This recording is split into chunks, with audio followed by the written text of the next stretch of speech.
स्वागत है ब्रेक के बाद डीडी न्यूज पर। आप देख रहे हैं इस वक्त, जैसा ब्रेक पर जाने से पहले हमने बताया था कि खास चर्चा करने वाले हैं खास मेहमानों के साथ, और वो एक खास बयान पर कि क्या जो आजादी हमें मिली थी 1947 में वो अधूरी थी और सही आजादी अब जाकर मिली है, जिसने देश के स्व को जगाया। बात उस आंदोलन की। आपको अभी हमने रिपोर्ट दिखाई, प्रयागराज में आस्था का सैलाब देखकर आज दुनिया अचंभित है। हम आपको रिपोर्ट दिखा रहे थे अभी। सनातन के सबसे बड़े जमावड़े को देखकर विदेशी यात्री कौतूहल निगाहों से भारत को निहार रहे हैं।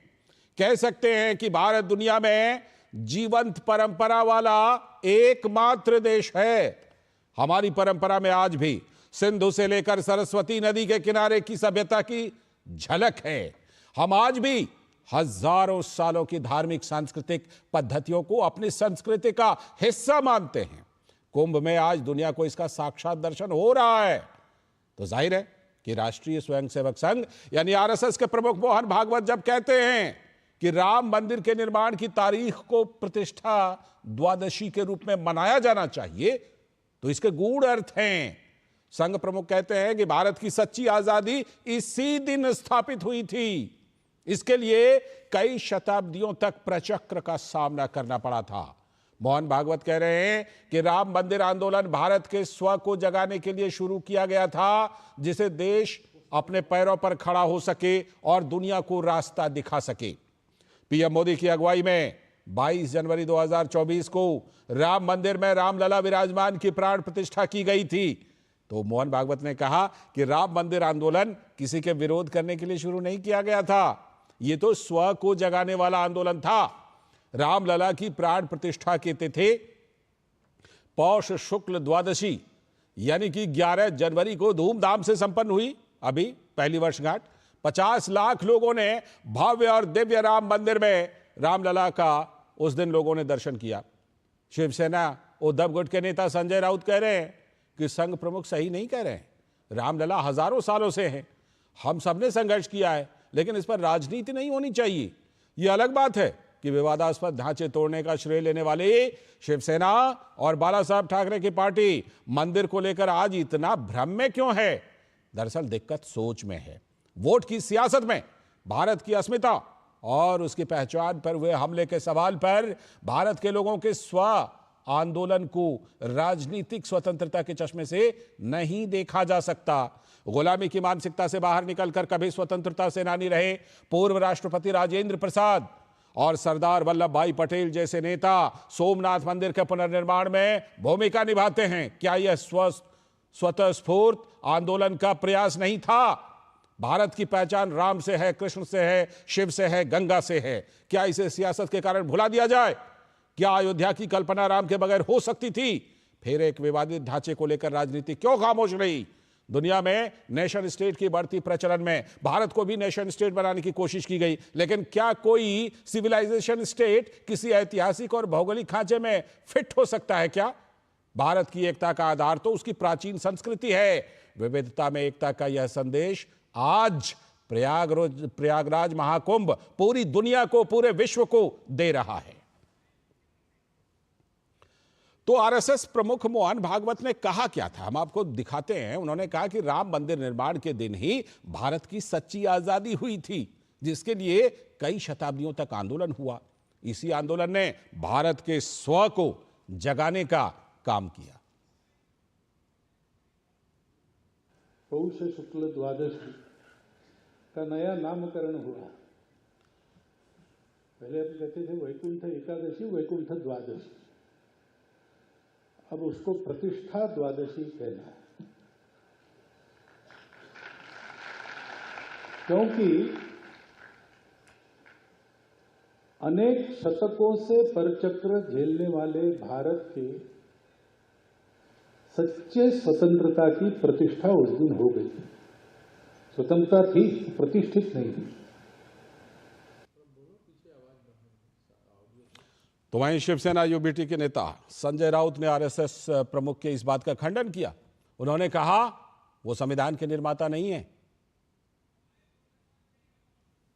देखिए, आरएसएस के सरसंघ चालक ये एक सम्मानीय व्यक्ति है जरूर, लेकिन वो संविधान के निर्माता नहीं है। ये देश के कानून नहीं बनाएंगे और न कानून वो बदलेंगे। आपने कहा है भागवत साहब ने कि देश स्वतंत्र हो गया उस दिन, ये गलत बात है। रामलला इस देश में हजारों लाखों साल से है और रामलला के लिए पहले भी आंदोलन हमने किए हैं और करते रहेंगे। लेकिन आप रामलला के नाम पर राजनीति मत करिए, तभी देश सच मायने में स्वतंत्र होगा। तो बयान जब आरएसएस प्रमुख ने दिया तो ये प्रतिक्रिया तो आनी थी। संजय राउत प्रतिक्रिया देने में सबसे आगे रहते भी हैं, दे दी उन्होंने प्रतिक्रिया।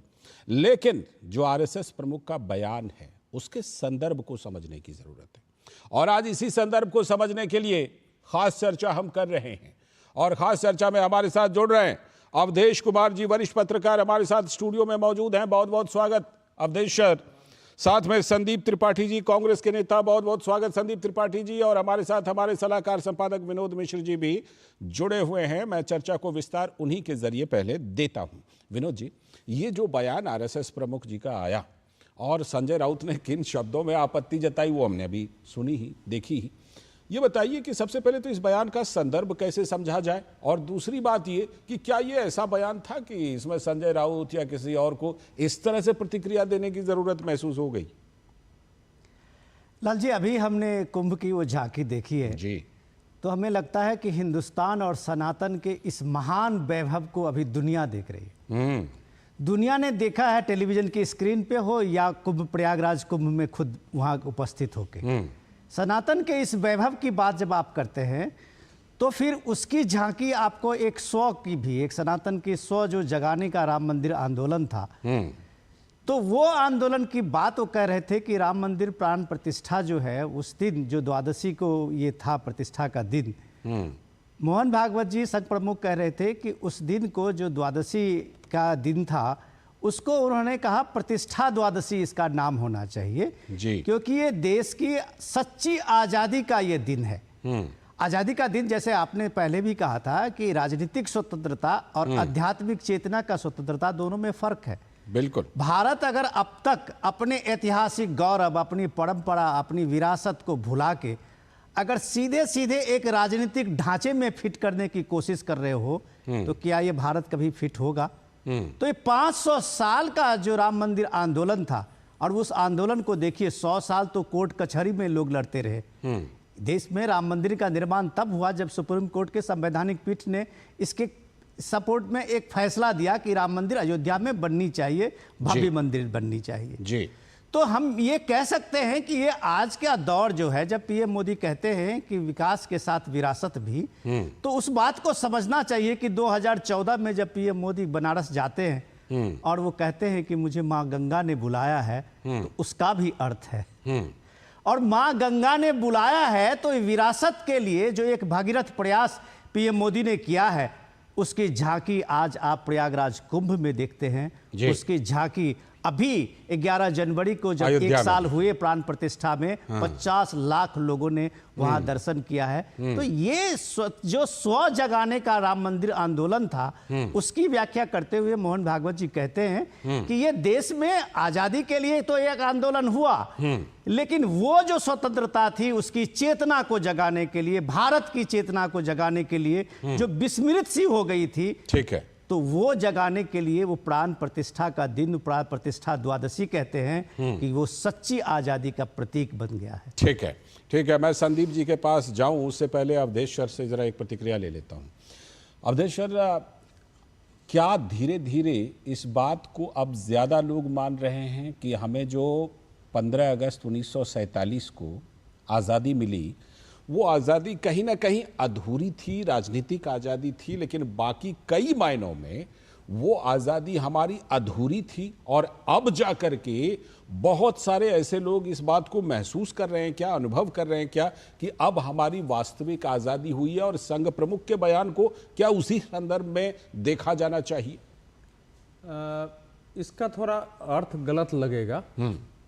उन्होंने ये तो नहीं कहा कि उस दिन हमें स्वतंत्रता प्राप्त नहीं हुई थी, उन्होंने कहा कि उस दिन हमें राजनीतिक स्वतंत्रता प्राप्त हुई थी। बिल्कुल। और गांधी जी ने भी स्वतंत्रता के बाद यही कहा था। और उनका जो अंतिम दस्तावेज है 29 जनवरी 1948 को, जिसके बाद उनकी दुखद हत्या कर दी गई, वो मतलब उनका, अब क्या बोला जाए, ऐसे समय उनकी हत्या हुई जब देश को उनकी सबसे ज़्यादा आवश्यकता थी। तो उसमें उन्होंने लिखा है कि हमको राजनीतिक आज़ादी तो मिल गई, लेकिन सांस्कृतिक, सामाजिक, आर्थिक आज़ादी के लिए उससे ज़्यादा परिश्रम और संघर्ष करने की आवश्यकता है, और उसका दौर अब आरंभ हुआ है। और इन सारे विषयों पर वर्धा में चर्चा होनी थी। उसमें कांग्रेस को एक राजनीतिक पार्टी के रूप में इसको न बनाने, इसको भंग करके 7 लाख मेंबर 7 लाख गांवों में जाएं, सर्वोदय कार्यकर्ता क्या करे, एक पूरी उनकी योजना थी आगे जी। क्योंकि उनका दर्शन ये था कि भारत की आज़ादी या स्वतंत्रता की लड़ाई हम इसलिए नहीं लड़ रहे हैं कि हमको बाकी पश्चिमी देशों की तरह, उस समय यूरोपीय देश बोलते थे क्योंकि यूरोप ही सर्वोपरि था, उन देशों की तरह हमें कोई महाशक्ति बनना है। भारत ही दुनिया को रास्ता दिखा सकता है, और धर्म ऐसा क्षेत्र है जिसमें दुनिया भारत में बड़ा हो सकता है। और ये केवल गांधी जी की दृष्टि नहीं थी, जितने भी मनीषियों को आप देखेंगे, सुभाष चंद्र बोस ने भी उनकी, आप कभी अगर बनारस के घाट पर जाए, घूमते घूमते जाएंगे तो एक घाट पर बड़ी पंक्ति में लिखे हुए है, हमको आज़ाद बनकर कोई सैनिक महाशक्ति नहीं बल्कि दुनिया को रास्ता दिखाने के लिए एक आदर्श महाशक्ति बनना है।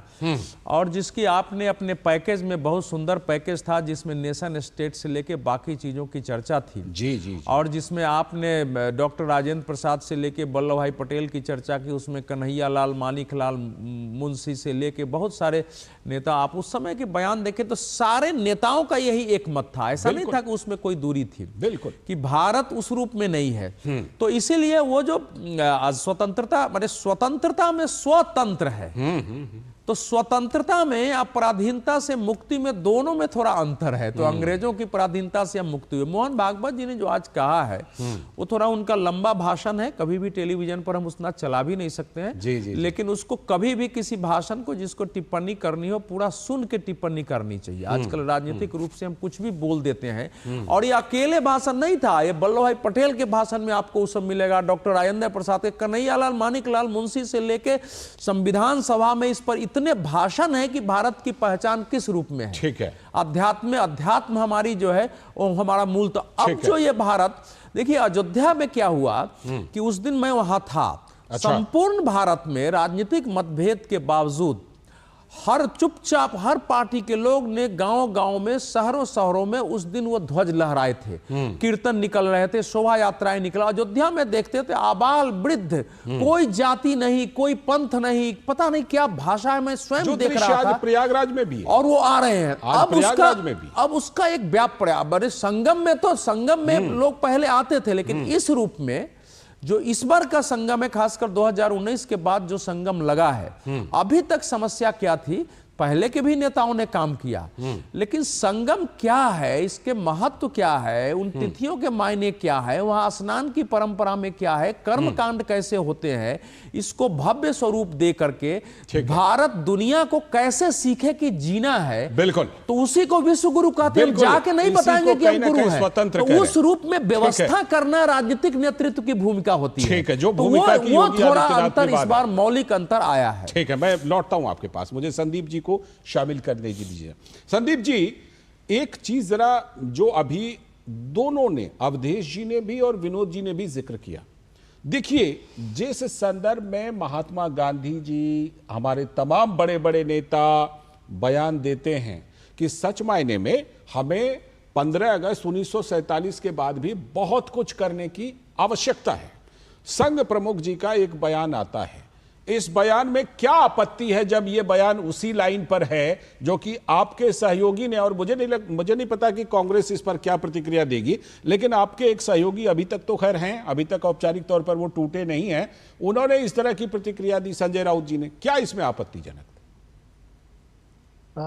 लालचंद जी, पहली बात तो आज मकर संक्रांति है, लोहड़ी है, बहुत शुभकामनाएं आप सभी को जो है मकर संक्रांति की ढेर सारी शुभकामनाएं जी। सर देखिए, भारत की जो पहचान रही है वो सिर्फ ये कह देना कि सिर्फ धर्म के आधार पर रही है, मुझे लगता है कि आर्यभट्ट और जो हमारे बहुत सारे वैद हुए हैं और जो आधुनिक चिकित्सा आज है, जिस पर आज भी चल रही है, उन सबका अपमान होगा। इसलिए कि भारत जो है धर्म के अलावा बहुत सारे क्षेत्रों में, हर क्षेत्रों में वो आगे रहा है। और वो हम तो आज विमान की बात होती है, उस समय जो हमारे यहाँ विमान थे कि उस पे कितने भी लोग बैठ जाए, एक लोगों की बैठने की जगह रहती थी। इतनी उन्नत टेक्नोलॉजी थी और इतने इस प्रकार के जो है महाभारत में अस्त्र उपयोग हुए हैं कि वो आज भी जो है वैज्ञानिक नहीं बना पाए हैं। तो हम हर दृष्टि से आगे रहे हैं। ये सिर्फ कह देना कि धर्म के आधार पर ही हम बड़े हो सकते हैं या धर्म के आधार पर ही सब कुछ हो सकता है, मुझे लगता है कि ये भारत को छोटा करने की बात है, पहली चीज। दूसरी चीज सर, अब देखिए मोहन भागवत जी की समस्या क्या है। उनका संगठन जो है ना, जो आजादी मिली है मूल रूप से ना, उसमें कोई सहभागिता उनकी रही है। तो अब उनको लगता है कि दूसरी वाले में बाजी मार ले, एक फर्जी आजादी का ढिंढोरा पीट के कम से कम इसके नायक बन जाए। तो भैया इसमें भी आपका कोई योगदान नहीं है। भाई आरएसएस ने न मुकदमा लड़ा, न जो है सिर्फ आपने लाठी डंडा चलाया, दंगा किया धर्म के नाम पर, लेकिन कोई योगदान आपका नहीं है। संतों ने हमारा मुकदमा लड़ा, हमारे शंकराचार्य जी ने मुकदमा लड़ा, जिन जिन बेचारों ने मुकदमा लड़ा उनको आज आपने बाहर करके एक गैर सनातनी को, चंपत राय बंसल को आपने ट्रस्ट का सर्वोसर्वा कर दिया। क्यों भाई? जैन धर्मी मैं किस लिए कह रहा हूँ, अभी एक विष्णु जैन साहब थे, वो हमारे मंदिरों के लिए लड़ रहे थे। अभी एक गिरनार में मामला जब जैन मंदिर का आया और सनातन की बात आई तो उन्होंने कहा हम जैन के साथ खड़े हैं। त्रिपाठी जी, कांग्रेस जो है वो विष्णु जैन के साथ खड़ी होगी क्या? सुनिए लाल जी, त्रिपाठी जी, मैं बहुत अदब के साथ आपको रोक रहा हूँ, थोड़ी सी माफी मुझे चाहिए आपसे। देखिए, आप जब इस तरह के अनर्गल बयान करते हैं कि उनका क्या योगदान रहा है, उनका क्या योगदान रहा है, ये कौन है, तो अगर आपको कोई पूछे कि स्वतंत्रता आंदोलन में पंडित नेहरू का क्या योगदान रहा है, 10 साल जेल में आप रहे। एक मिनट सुनिए, आप बहुत ज्ञान दिए। मैं आपको एक सवाल करता हूं, काल कोठरी में वहां अगर सावरकर जी अगर वहां काल कोठरी की 13 साल सजा काटते हैं, उनका योगदान नहीं है? वो आप राहुल गांधी उसको खारिज करते हैं और उनको क्या क्या नाम देते हैं?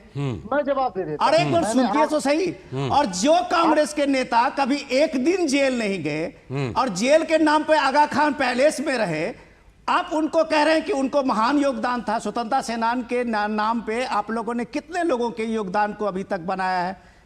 सवाल का आप जो इसमें भ्रम फैला रहे हैं, एक तो पहले आप धर्म के बात समझिए, संघ प्रमुख ने धर्म की बात नहीं की है, और दूसरी बात, सनातन को आप एक धर्म के छोटे के खांचे में मत फिट कीजिए। आप प्रयागराज से हैं, आप हमसे बेहतर जानते हैं। ये सनातन एक संस्कृति है, एक परंपरा है, एक विरासत है। बिल्कुल, जो आप हम कहते हैं सिंध से सरस्वती तक, जो आपको अभी प्रयागराज के इस महाकुंभ में दिख रहा है, ये धर्म से ज्यादा उसकी संस्कृति विरासत की गाथा है, सभ्यता है। आप सभ्यता की गाथा है।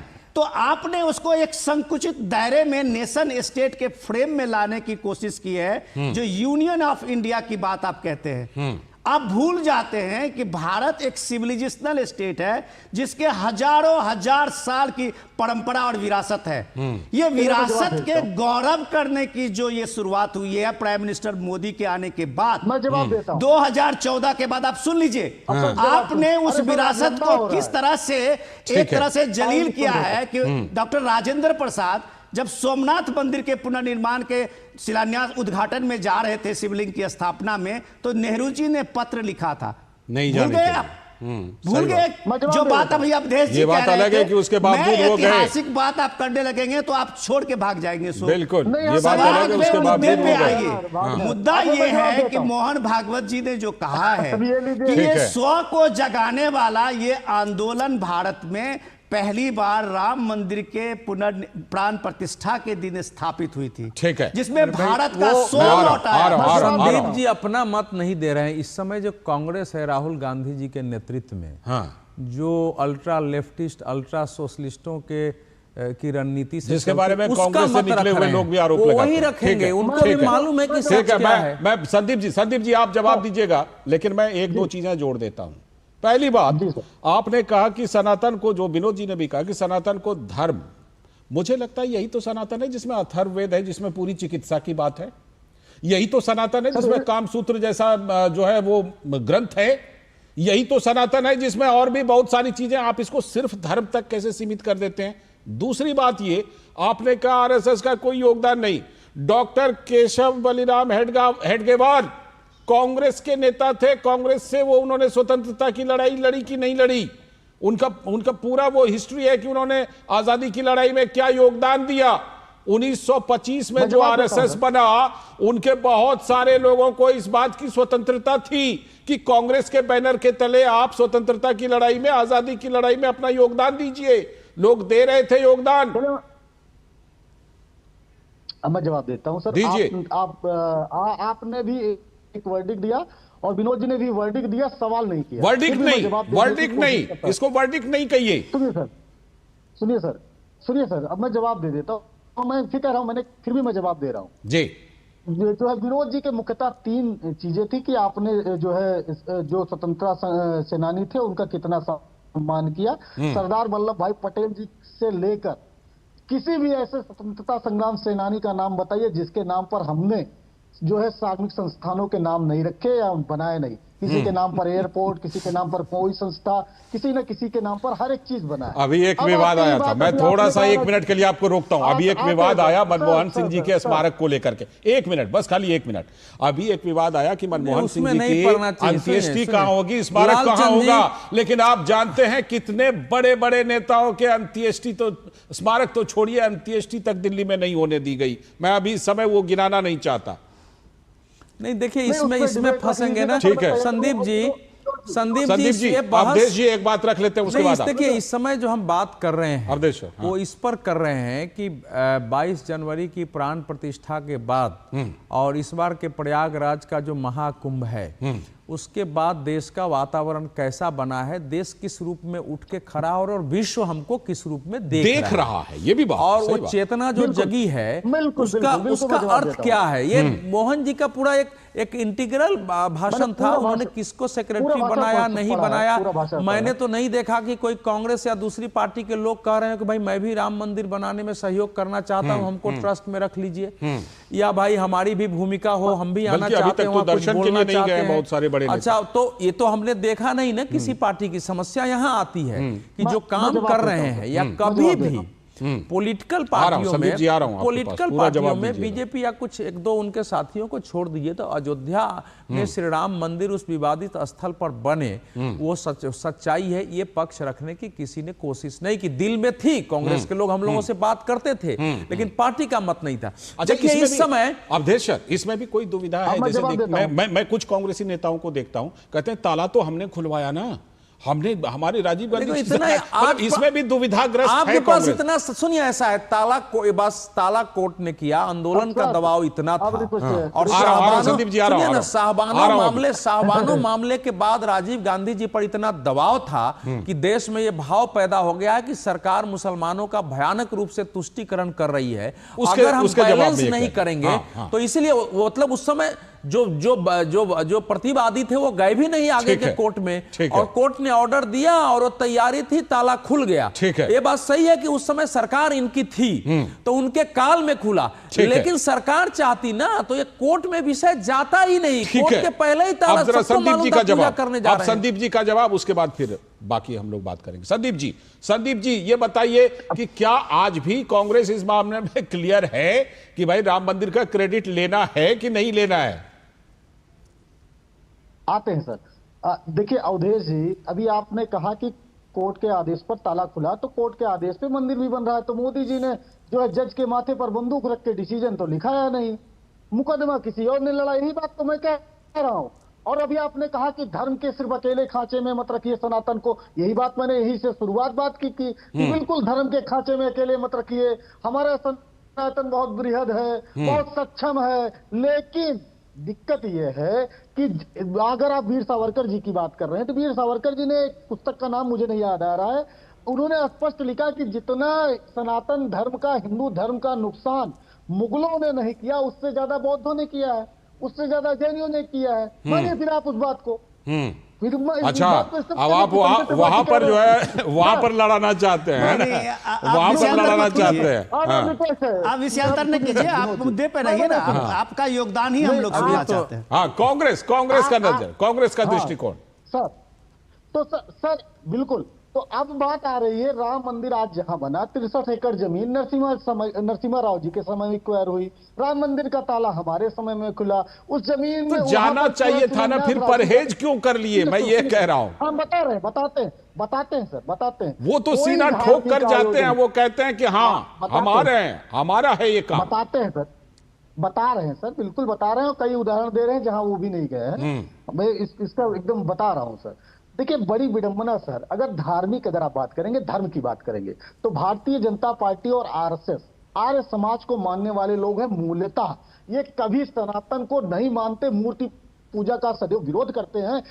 आरएसएस के किसी भी इवेंट में किसी भी देवी अच्छा, आप अनर्गल बात कर रहे हैं। हाँ, वही मुझे लगता है थोड़ा विषयांतर हो रहा है। त्रिपाठी जी, आप अनर्गल बात कर रहे हैं। विषयांतर हो रहा है, देखिए, विषयांतर ये हो रहा है। चीज चंडू खाने की गप्पा डिबेट नहीं होती है। नहीं मैं नहीं, वही- ये आप वही अनर्गल कह रहा बात कर रहे हैं। हूं। मैं आप ही को सवाल दे रहा हूँ, आप ही को सर, मैं आप ही को सवाल दे रहा हूँ।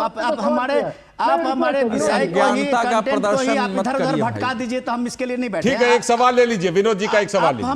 हम लोग जो बात कर रहे हैं, ये चर्चा कर रहे हैं, ये इसमें कोई ये कि राम मंदिर का निर्माण जो है सीधे सीधे आप सही कह रहे हैं कि सुप्रीम कोर्ट के आदेश के हुआ है। और ये देखिए कि इस देश की खूबी कि लोगों ने सुप्रीम कोर्ट में केस किसने लड़ा है भाई? कांग्रेस पार्टी तो विरोध में खड़ी थी, इनके वकील खुद कपिल सिब्बल जा के उसके विरोध कर रहे थे। इतना आसान नहीं बढ़ा था रहे ना, थे। केवल कोर्ट को भी, कोर्ट तक पहुंचने के लिए इतने आंदोलन हुए, लड़ाइयां लड़ी गई, लोगों के बलिदान हुए, कोर्ट ने वो सब देखा है ना कि संघर्ष कितने हुए हैं। बिल्कुल, कोर्ट ने ऐसे नहीं दिया है। अच्छा नहीं, मैं तो दूसरी बात कह रहा हूं, ये अलग बात है कि उस राम मंदिर के निर्माण में उठे कार सेवकों पे गोली चलाने वाले मुलायम सिंह यादव की मूर्ति लगी हुई है प्रयागराज में, आज सपा ने लगाया है। ये इस देश की विडंबना देखिए। तो मेरा उससे लेना देना नहीं है, मेरा सीधे सीधे सवाल है कि देखिए हम बात करते हैं सनातन के 100 जगाने का, और जब ये सनातन के 100 जो सेल्फ जो मोटिवेटेड होता है ना, उससे निकला हुआ आंदोलन ये राम मंदिर आंदोलन था। ये मानने में, त्रिपाठी जी अगर सुन लीजिए, ये मानने में किसी को कोई शको शुबा है? इस देश में बंटवारे के बाद आप जब एक पूरा, आप याद है आपको कि पाकिस्तान का जब इंडिया का डिवीजन हुआ तो पाकिस्तान के जो बनाने वाले लोग थे उसका नाम न्यू मदीना दिया गया था, न्यू मदीना। आज उस पाकिस्तान का हश्र देख लीजिए, इस्लामाबाद नाम पड़ा कैपिटल का, उसका हश्र इस्लाम के नाम पर। आज आप भारत की बात जब करते हैं, ये कांग्रेस की भूल है या कांग्रेस की राजनीतिक तुच्छ राजनीतिक मानसिकता रही है कि आप भारत के ऐतिहासिक गौरव, उसकी परंपरा, उसकी विरासत को सो कॉल्ड सेकुलरिज्म के नाम पे दबाने की कोशिश। ठीक है, नहीं, मैं दूसरे सवाल बात करता हूं।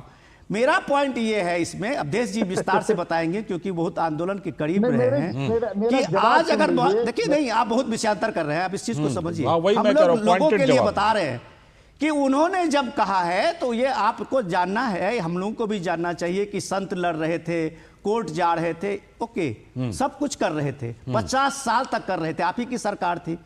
Lower court, district court, lower court, district court, क्यों नहीं आगे बढ़ रही थी बात? ये लड़ाई तो कोर्ट के द्वारा लड़ी जा रही थी। लड़ाई कई जब दशक तक ये लड़ाई आंदोलन बना था, राम मंदिर आंदोलन जिसको कहते हैं, वो इसी प्रयागराज के कुंभ से शुरू हुआ आंदोलन था।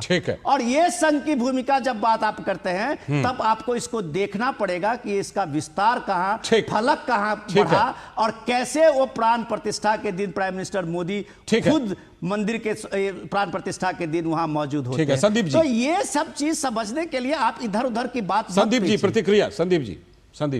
अब देखिए सर, सवाल इतना बड़ा है तो रिक्वेस्ट है कि कम से कम जवाब आप कह रहे हैं कि आप इधर से उधर मत, विषयांतर मत करिए। एक्चुअली दरअसल बात ये होता है ना, बात ये होता है कि अगर आप थोड़ा दूसरे विषय पर चले जाते हैं तो वहां थोड़ा सा हमें पटरी पर लाना पड़ता है इस चर्चा पर। वीर सावरकर की बात आई तो मैंने वीर सावरकर की बात की। आप चर्चा में जहां जा रहे हैं, मैं बात यह, मेरी एक आदत है, मैं खूब संघ के लोगों से खूब डिबेट किया हूं, और मैं नागपुर से कानपुर भागते हैं तो मैं खदेड़ता हूं, अच्छा नहीं। अभी विनोद जी ने कहा कि आप छोड़ दीजिएगा, मैं बिल्कुल नहीं। तो बिल्कुल बहुत वैसे पक्का ही यहाँ आदमी पर भी रही है, वो यहाँ भी पटरी से नहीं उतरी है। बिल्कुल। नहीं, यहाँ खदेड़ रहे हैं क्या हम लोगों को? नहीं सर, यहाँ भी आप- पटरी आप- पर आप- बने रही है। खदेड़िए हम लोगों को। नहीं सर, आप हम लोग पत्रकार खदेड़िए का बने- बड़ा कमजोर अरे लोग सर, हैं। अरे सर, मैंने पत्रकार की बात नहीं की, आप पत्रकार हैं, सम्मानित है। मैंने आरएसएस के लोगों की बात जी, की, जी, संघ जी, के लोगों की बात की। अब बात ठीक है। आती है सर, जो ठीक विषय है। है, जहां तक स्व जगाने की बात जी। है, मैं सिर्फ इतना कहूंगा कि आप पूरे आज तक के भारत के इतिहास में हाँ। एक वाकया बताइए जब कुंभ का आयोजन नहीं हुआ हो।